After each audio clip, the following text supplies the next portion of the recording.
що, якби звук ваших думок було чутно всім навколо? Це питання звучить як тема для невдалого супергеройського фільму. Але якщо задуматися, зміна цього єдиного правила гри призвела б до наслідків набагато масштабніших, ніж будь-яке вторгнення інопланетян. І все почалося б з одного ранку.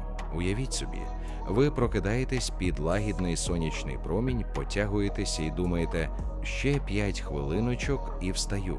І раптом з іншого боку ліжка лунає чітка, хоч і подумкова, відповідь вашої дружини. «Тільки спробуй, о 8-й зустріч у стоматолога». Ви обоє завмираєте. Це був не сон. Це був перший ранок великого розголосу.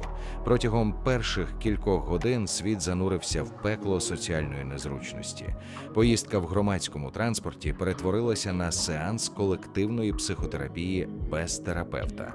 Какофонія думок змішувалася в єдиний потік свідомості. Чи вимкнув я праску? Цікаво, чому він так на мене дивиться. Треба буде купити котячий корм. Сподіваюся, ніхто не відчуває, що від мене пахне вчорашньою цибулею. Маленькі білі брехні – основа щоденної ввічливості померли миттєво. Комплімент «тобі личить ця сукня» тепер супроводжувався гучним ментальним постскриптумом. Хоча на мені вона б виглядала краще. Наради в офісах перетворилися на поле бою. Керівник думав, треба скоротити половину цього відділу, почнемо з оцього ледаря, що дивиться у вікно, і кожен у кімнаті, включно з ледарем, це чув. Кар'єри руйнувалися швидше, ніж будувалися. Дуже швидко особиста незручність переросла в глобальний колапс. Політика, як мистецтво дипломатії, припинила своє існування. Уявіть собі переговори двох президентів. Один думає, ми посміхаємося, але готові ввести санкції, якщо вони не погодяться.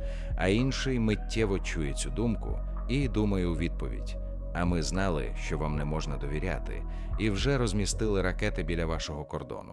Світова довіра, і без того крихкий ресурс, випарувалася за день.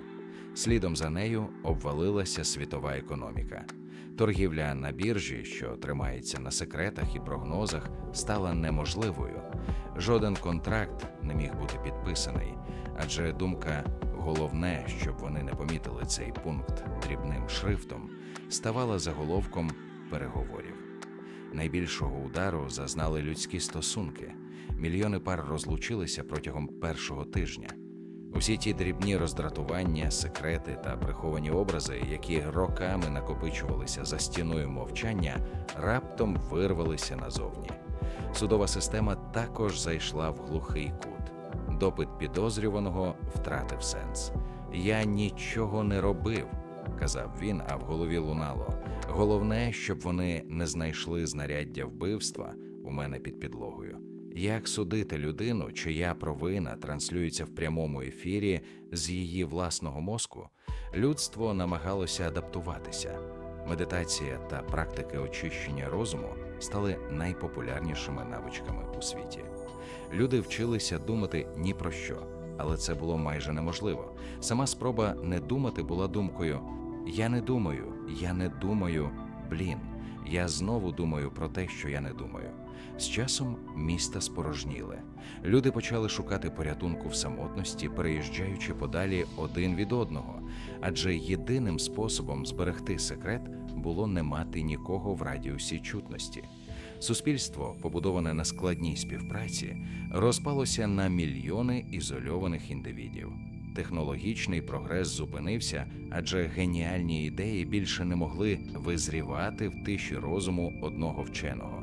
Зрештою, людство отримало те, про що мріяло століттями – абсолютну чесність. Ми завжди хотіли знати, що насправді думають інші.